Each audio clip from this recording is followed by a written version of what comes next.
દેશમાં દંગલ રમનારા ખેલાડીઓએ દંગલના દલદલની કહાની ઉજાગર કરતા ચકચાર મચી ગઈ છે। દેશને કુસ્તીની રમતમાં ગોલ્ડ મેડલ અપાવનારા આ ખેલાડીઓ કહી રહ્યા છે કે રેસલિંગ ફેડરેશનના કોચ અને અધ્યક્ષ મહિલા ખેલાડીઓનું જાતીય શોષણ કરે છે અને માનસિક ત્રાસ આપે છે।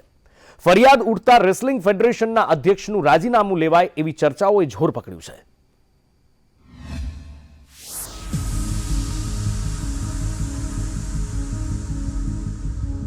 દંગલમાં દલદલ, જાતીય શોષણના આરોપ, જંતર મંતરમાં ધરણા। દેશના ખ્યાતનામ કુસ્તીબાજો દિલ્હીના જંતર મંતર મેદાનમાં એકઠા થયા છે। તેમના એકઠા થવા પાછળનું કારણ છે યૌન શોષણ અને માનસિક ત્રાસ। જી હા, દેશને મેડલ અપાવનાર અને ગૌરવ અપાવનારા ખેલાડીઓનો આરોપ છે કે રેસલિંગ ફેડરેશનના કોચ અને અધ્યક્ષ બ્રિજભૂષણ શરણ સિંહ મહિલા ખેલાડીઓનું યૌન શોષણ કરે છે। આરોપ લગાવનાર કોઈ સામાન્ય ખેલાડી નથી। આરોપો લગાવનારામાં દેશના નામી ખેલાડીઓ છે। આરોપ લગાવનારા ખેલાડીઓ બજરંગ પુનિયા, સાક્ષી મલિક, વિનેશ ફોગાટ, સરિતા મોર, સુમિત મલિક। આ ખેલાડીઓએ સમય સમય પર ઓલિમ્પિકથી માંડી કોમનવેલ્થ ગેમ્સમાં મેડલ જીતી દેશનું ગૌરવ વધાર્યું છે। પરંતુ ખેલાડીઓના આરોપ છે કે અધ્યક્ષ અને કોચ યૌન શોષણ કરે છે, કરિયર ખતમ કરવાની આપે છે ધમકી, નિયમોના નામ પર ત્રાસ ગુજારે છે। વાત ન માનીએ તો સિલેક્શન થતું નથી। આ તરફ જંતર મંતરમાં ધરણા પર બેઠેલા ખેલાડીઓને અન્ય ખેલાડીઓનું તેમને સમર્થન મળતા રમતગમત મંત્રી અનુરાગ ઠાકુરે ખેલાડીઓ સાથે મુલાકાત કરી તેમની ફરિયાદ સાંભળી હતી। ખેલાડીઓ સાથે મંત્રીની મુલાકાત થયા બાદ ચર્ચા છે કે આ મામલાની તપાસ માટે કમિટીની રચના થઈ શકે છે અને જરૂર પડે તો અધ્યક્ષનું રાજીનામું માંગવામાં આવી શકે છે। ખેલાડીઓ કહી રહ્યા છે કે જ્યાં સુધી તેમને ન્યાય નહીં મળે ત્યાં સુધી ધરણા ચાલુ રહેશે। सबसे इम्पोर्टेंट बात यह है कि हमारा ये धरना जब तक चालू रहेगा, जब तक सब कुछ क्लियरिटी भी नहीं आ जाता, चाहे वो आज तक हो, कल हो या 10 दिन तक चले, पर हमें बबीता पे पूरा भरोसा है।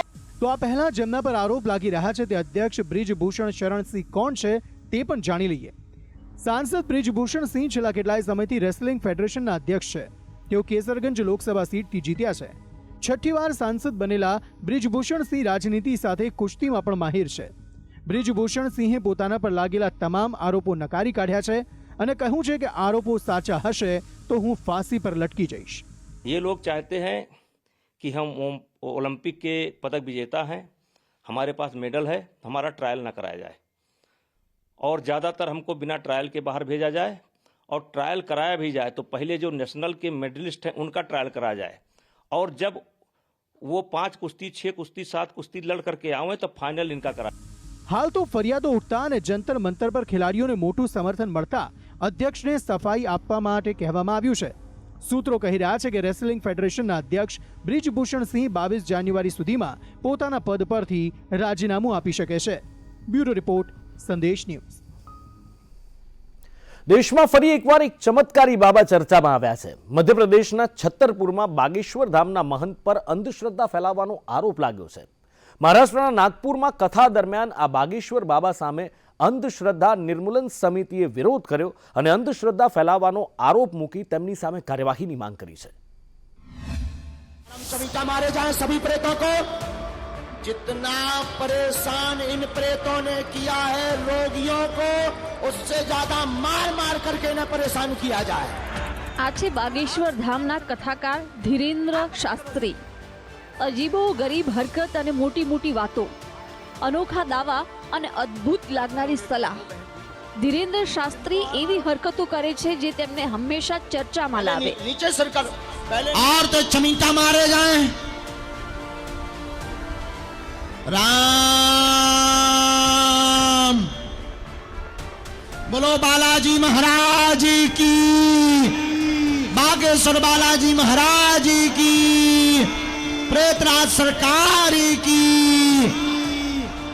परंतु આવી જ હરકતોના કારણે હવે ધીરેન્દ્ર શાસ્ત્રી વિવાદમાં સંપડાયા છે। તેમનો આ નવો વિવાદ નાગપુરથી શરૂ થયો છે।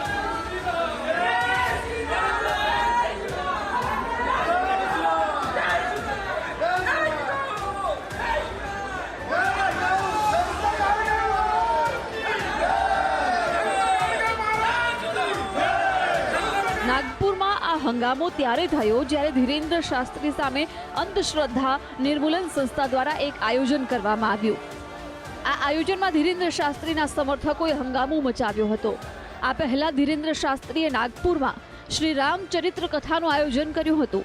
કથા 13 જાન્યુઆરી સુધી ચાલી હતી, પરંતુ આ કથામાં જ અંધશ્રદ્ધા નિર્મૂલન સમિતિ એક્શનમાં આવી હતી અને પોલીસમાં ફરિયાદ કરવામાં આવી હતી. सामने बैठा है, नागपुर महाराष्ट्र में कथा हुई तो पहले ही हमने कह दिया था देखो भाई 7 दिन की कथा हो पाएगी, 9 दिन का टाइम नहीं है, लेकिन बच्चे नहीं माने, 9 दिन का नोट करवा दिया. हमने फिर खबर भेजी कि 7 दिन ही कथा होगी और उस पर भी डलवा दिया कि भाई उसमें चैनल पे. अब 2 दिन कथा नहीं हुई तो वहां के कोई तथा कथित हैं रावण के खानदान की, वे बोले लो बागेश्वर सरकार पंडाल छोड़कर भाग गए जैसे उनके बाप की हमने मूड़ा छोड़ा लाए हो.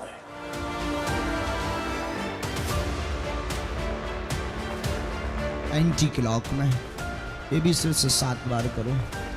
दोनों हाथों को मलो, बोलो ओम बागेश्वराय नमः. અંધશ્રદ્ધા નિર્મૂલન સમિતિએ પોલીસ ફરિયાદ કરી. ધીરેન્દ્ર શાસ્ત્રી અંધશ્રદ્ધા ફેલાવતા હોવાનો આરોપ. પ્રેત દરબારની આડમાં તાંત્રિક વિધિને પ્રોત્સાહન. દેવધર્મના નામે છેતરપિંડી અને લૂંટનો આરોપ. આમ તો ધીરેન્દ્ર શાસ્ત્રી સામે સૌથી મોટો આરોપ અંધશ્રદ્ધા ફેલાવવાનું છે, પરંતુ તેમના વિવાદો ઓછા નથી. થોડાક દિવસો અગાઉ મધ્યપ્રદેશના છત્તરપુરમાં ધીરેન્દ્ર શાસ્ત્રીએ સમાચાર માધ્યમોને ધમકી આપતા પણ નજરે પડ્યા હતા. હાલ તો મધ્યપ્રદેશના બાગેશ્વર ધામમાં કથા કરનારા ધીરેન્દ્ર શાસ્ત્રી હવે દેશભરમાં ફરી અને કથા કરી રહ્યા છે. પરંતુ સોશિયલ મીડિયામાં ધીરેન્દ્ર શાસ્ત્રીના કેટલાક એવા વિડીયો સામે આવી રહ્યા છે જેમાં તે અંધશ્રદ્ધા ફેલાવતા નજરે પડી રહ્યા છે. जितने भी प्रेत रोगी यहाँ पंडाल में बैठे हुए हैं उन सब प्रेत रोगियों के सिर में चमीटा मारे जाए. બાગેશ્વર ધામના ચમત્કારથી બીમારી ઠીક કરનારા ધીરેન્દ્ર શાસ્ત્રી પોતાને ભગવાન નથી ગણાવતા, પરંતુ ભગવાનનો એક દૂત ગણાવે છે. મધ્યપ્રદેશના છત્તરપુર જિલ્લાના ગડા ગામે જન્મેલા ધીરેન્દ્ર શાસ્ત્રી હાલ માત્ર 27 વર્ષના છે.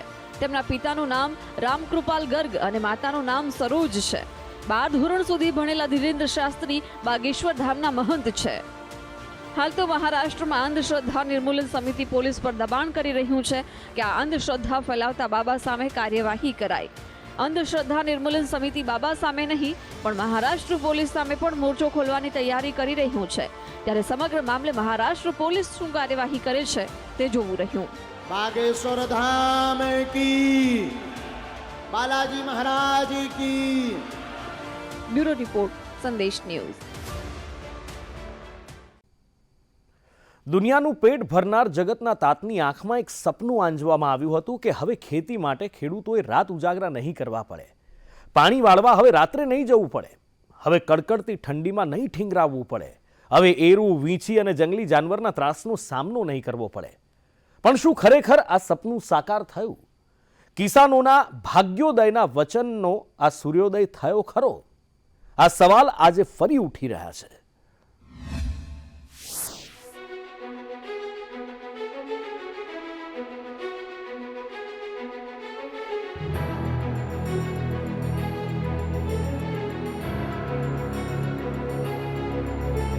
કિસાન સૂર્યોદય યોજના એનો પણ આરંભ થયો છે. 1055 ગામ આજથી દિવસે લાઇટ મળશે, એમને હવે રાત્રે લાઇટ નહીં મળે. એ તારીખ હતી 24 ઓક્ટોબર 2020, જ્યારે ખેડૂતોને સપનું બતાવવામાં આવ્યું હતું કે હવે આપને આપના ખેતરમાં રાત્રે નહીં પણ દિવસે વીજળી મળશે અને સમય હશે સવારના 9 થી સાંજના 5 વાગ્યાનો. પણ શું ખરેખર એ સપનું સાકાર થયું? આ સવાલ ઉઠાવી રહ્યા છે આ દ્રશ્યો અને વેદનાઓ.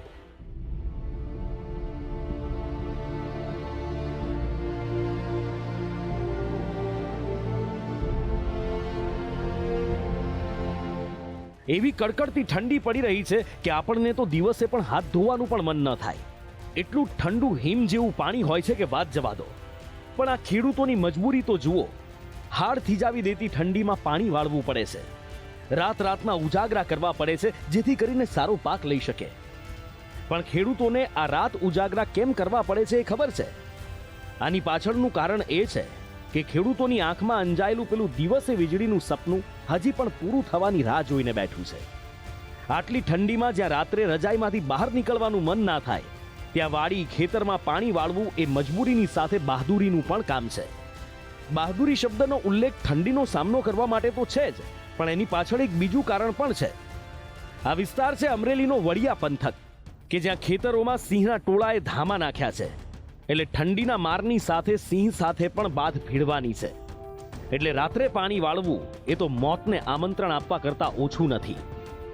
રાતની લાઇટ છે, 9 સિંહો છે અમારે અહીંયા, તો અમને કા દિવસનો પાવર કરી દઈએ, કા સિંહોને અહીંથી લઈ જાય તો અમારે થોડીક રાહત થાય. અમારી એવી માંગ છે કે આ સિંહને અહીંથી લઈ જાય અને રાતનો પાવર છે. રાતે પાણી અમારે વારવું કે ન વારવું, શું કરવું, એવા અમે મૂંઝાઈને બેઠા થઈ. અમારે 4-5 દિવસ ત્યાં નવક સિંહ આવી ગયા છે, એટલે વાડી વિસ્તારમાં ખેડૂતો કોઈ જઈ શકતા નથી અને કપાની ફૂલ વીણી ચાલુ છે. એટલે મજૂર સિંહના હિસાબે બીકને મારે કોઈ મજૂર આવતા નથી. રોંઢો 3-4 વાગે ત્યાં એ ઘરે વયા જાય છે પાછા. આ વાત એક પંથકની જરૂર થઈ રહી છે, પણ આ વેદના ગુજરાતના 14,000 ગામડાના લાખો ખેડૂતોની છે, જ્યાં દિવસે વીજળી નથી મળતી. વચનોની તો વારંવાર લાહણી કરી દેવાય છે કે દિવસે વીજળી મળશે મળશે મળશે, પણ જ્યારે એ વચનો પોકળ સાબિત થાય ત્યારે વિનંતીની સાથે સાથે વિરોધના સૂર પણ ઉઠતા હોય છે.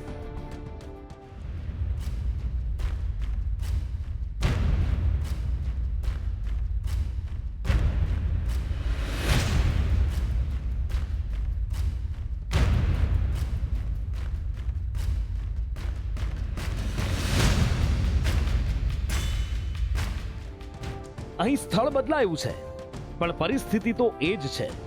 કદાચ અમરેલી કરતાં પણ બદતર છે. આ છે પાટણ જિલ્લો, અને પાટણ જિલ્લામાં તો અમરેલી કરતાં પણ વધારે ઠંડી પડી રહી છે. આવી કડકડતી, હાડ ગાળતી, ગાત્રો થીજાવતી એ બધા જ શબ્દો ટૂંકા પડી જાય એવી ઠંડીમાં ખેડૂતોને પાણી વાળવા મજબૂર થવું પડે છે. પાટણ જિલ્લાના ખેડૂતોને અત્યારે જે વીજળી મળે છે એ રાત્રે વીજળી મળે છે, જેના કારણે ખેડૂતો ત્રાહિમામ પુકારી ઉઠ્યા છે. આટલી મોટી ઠંડી પડે, ઠંડી એટલી બધી વધારે પડતી પડે, જેના કારણે ખેડૂતોને પાણત કરવા જવું પણ મુશ્કેલ બન્યું છે. અને માનનીય શ્રી વડાપ્રધાનશ્રીએ પાયલટ પ્રોજેક્ટ તરીકે દિવસે વીજળી આપવા માટે પાટણ જિલ્લાને પસંદ કર્યો હતો. એ દિવસે તો વીજળી આપી શક્યા નથી, પરંતુ પાટણ જિલ્લામાં જે દિવસે વીજળી મળતી હતી એની જગ્યાએ 15 દિવસે સળંગ રાત્રે વીજળી કરી નાખી છે.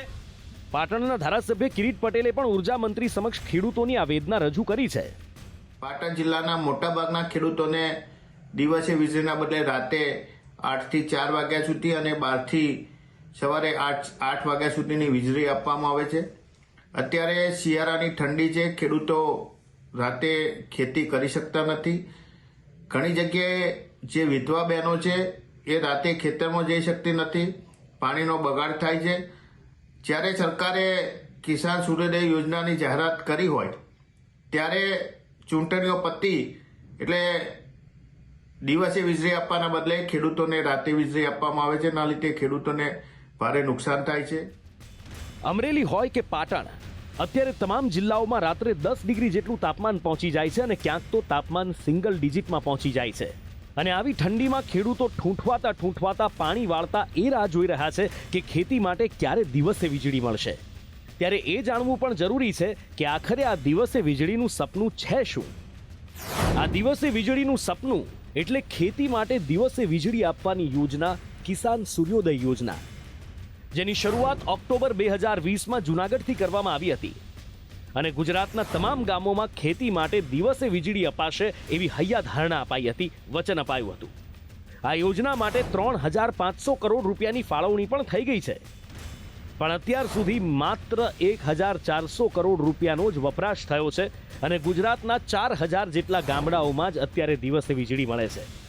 એનો સીધો મતલબ એ થયો કે ગુજરાતના લગભગ 14,000 ગામડા હજી પણ સૂર્યોદયની વાટ જોઈને બેઠા છે. પણ ખેર, કહેવાય છે ને કે વિકાસ એક અવિરત પ્રક્રિયા છે, અને એટલે જ આજે નહીં તો કાલે આ સપનું જરૂર પૂરું થશે. સૂર્યોદય જરૂર થશે, ભલે ગતિશીલ રીતે કે ફાસ્ટ ટ્રેક પર ન થાય, પણ થશે તો ખરો જ. આશા તો અમર છે ને. અમરેલીથી સૂર્યકાંત ચૌહાણ અને પાટણથી ભરત પ્રજાપતિ સાથે બ્યુરો રિપોર્ટ, સંદેશ ન્યૂઝ. ગુજરાત આર્થિક રીતે 17 રાજ્ય ગણાય છે, પણ એના શહેરો ગરીબ છે, કારણ કે મહાનગરપાલિકાઓ અને નગરપાલિકાઓની સ્થિતિ એવી છે કે તેઓ રોકડિયા કરવા માટે સરકારી પ્લોટની લાગણી કરવા માંગે છે. ક્યાંક લાઇટ બિલ કે ટેક્સ બિલ ભરવાના ફાંફા થઈ જાય છે અને ક્યાંક હાથ ફેલાવવા પડે છે, રાહ જોવી પડે છે કે સરકાર થોડી ઘણી માફી આપી દે.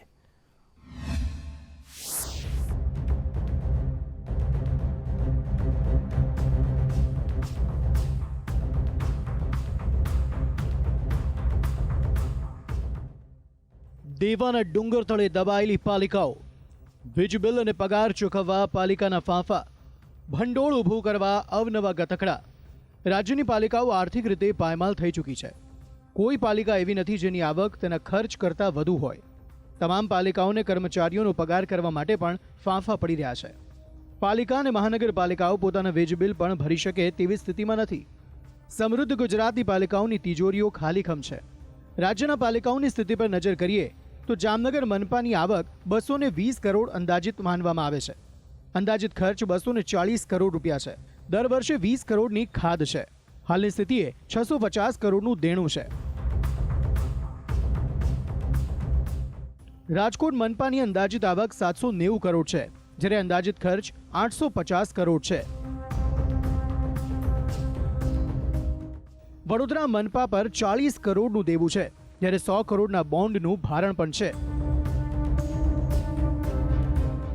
જૂનાગઢ મનપાની સ્થિતિ 30 થી 40% જેટલી જ વેરાની વસૂલાત મનપા કરી શકી છે. તો સૌથી મોટી અમદાવાદ મહાનગરપાલિકાની તિજોરીઓ પણ ખાલીખમ હોવાનું સામે આવ્યું છે. અમદાવાદ અને સુરત મહાનગરપાલિકાનું દેવું પણ વધતું જઈ રહ્યું છે. બીજી બાજુ નાની પાલિકાઓ પાસે પણ પૈસા રહ્યા નથી. ભુજ નગરપાલિકાની તો એવી સ્થિતિ છે કે વીજ બિલ ભરવા પણ તેમની પાસે પૈસા નથી. 33 કરોડ રૂપિયાનું વીજ બિલ બાકી હોવાથી PGVCLએ પાલિકાના 18 જેટલા સંપના વીજ કનેક્શન કાપી નાખ્યા છે. સરકાર પણ પાલિકાઓની આવી સ્થિતિને લઈને ચિંતામાં જોવા મળી રહી છે. ખુદ મુખ્યમંત્રીએ પણ ટકોર કરી છે કે પાલિકાઓ પોતાનું વીજ બિલ તો ભરો. એક તો નગરપાલિકાના બિલો ભરવા જોઈએ, તે બધા જેટલા બને એટલા પૈસા ભરવા જોઈએ. બધા નગરપાલિકા એવી રીતે માફ ના થાય. પેલા પૈસા આપણે કહેતા હતા કે ગ્રામ પંચાયત માફ થાય છે, આપણા કરી દો. એટલે ક્યાંકથી અમે ભરી દઈએ છીએ ને, એટલે પછી હવે તમને ઈચ્છા નથી કે તો ભરશે 2 વખત 2 મહિના પછી ભરશે, બપોર દે. એવું નહીં કરવું જોઈએ. બીજી બાજુ કેટલીક મનપા અને પાલિકાઓએ ખાદ્ય પુરાવાનો એક નવો રસ્તો શોધી કાઢ્યો છે અને કેટલીક પાલિકાઓ પણ તે દિશામાં વિચાર કરી રહી છે. ખાદ્ય પુરવા સરકારી માલિકીના પ્લોટોનું વેચાણ. જી હા, તમે બરાબર સાંભળ્યું. મનપા અને પાલિકાઓ પોતાની ખાદ્ય પુરવા સરકારની માલિકીના પ્લોટ વેચી રહી છે. વડોદરાના કોંગ્રેસના નેતા કહી રહ્યા છે કે વડોદરા મનપાને વહીવટ ખર્ચ નીકળે તેટલી જ આવક થઈ રહી છે. ગ્રાન્ટ્સ પર કોર્પોરેશન આધારિત છે. એ ગ્રાન્ટ્સને મળવાપાત્ર જે મેચિંગ ગ્રાન્ટ્સ કોર્પોરેશનને આપવી પડે, એના માટે બી અત્યારે કોર્પોરેશને જમીનો વેચવી પડે છે. અમદાવાદના વિપક્ષી નેતા કહી રહ્યા છે કે અણઘડ વહીવટના કારણે મનપા પાસે પૈસા નથી રહેતા, જેને કારણે જનતાની સેવા માટેના પ્લોટ વેચવામાં આવી રહ્યા છે. अच्छा सा ऑडिट तैयार किया जाए, जो खर्च हो रहा है, जो आवक हो रही है, उसका एक अच्छा आयोजन किया जाए, ताकि ये जो क्रीम प्लॉट जो अहमदाबाद म्यूनसिपल कॉर्पोरेशन की जनता के सेवा के लिए रखे हुए हैं, इस तरीके के प्लॉट को बेचा ना जाए. પાલિકાની આવી સ્થિતિ પાછળનું મુખ્ય કારણ છે તેમની મર્યાદિત આવક અને મોટા ખર્ચ. પાલિકાઓની મુખ્ય આવક વેરાની છે, પરંતુ વેરાની યોગ્ય વસૂલાત થતી નથી. ત્યારે હવે પાલિકાઓ પ્લોટ વેચીને ભંડોળ એકઠું કરી પગભર બનવાના પ્રયાસ કરી રહી છે. બ્યુરો રિપોર્ટ, સંદેશ ન્યૂઝ. ઠંડી આ શબ્દ સાંભળતા જ હવે તો ધ્રુજારી છૂટી જાય છે. વિચાર કરો કે જો આપણે અહીંયા મેદાની પ્રદેશમાં પડતી ઠંડીથી આટલા હતપ્રત થઈ ગયા હોઈએ તો પહાડી વિસ્તારોમાં અને પૃથ્વીના ઉત્તર ગોળાર્ધમાં વસેલા દેશોની હાલત કેવી હશે? હાલત એવી કે માત્ર જોઈને જ થીજી જવાય.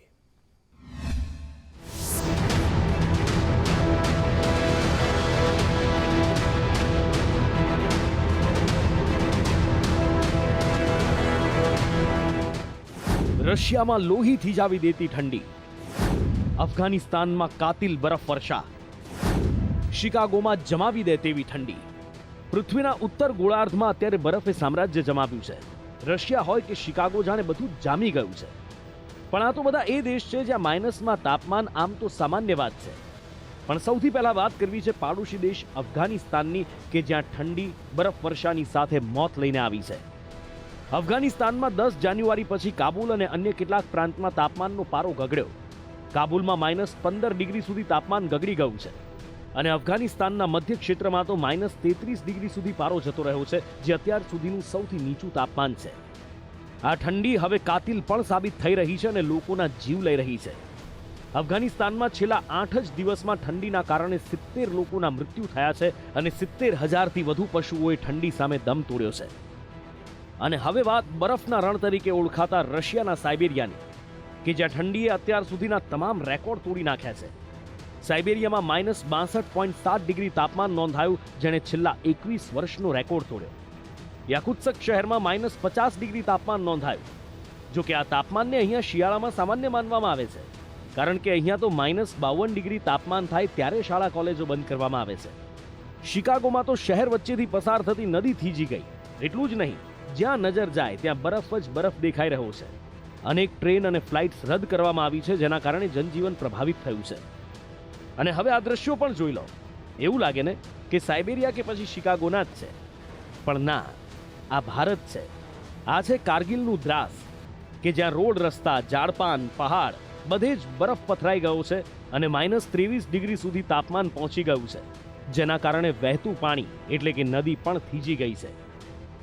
ભારત હોય કે અન્ય દેશ, નજારો અત્યારે એક સરખો દેખાઈ રહ્યો છે, બ્લેક એન્ડ વ્હાઇટ. અને જ્યાં જુઓ ત્યાં દેખાય છે માત્ર બરફ, બરફ અને બરફ.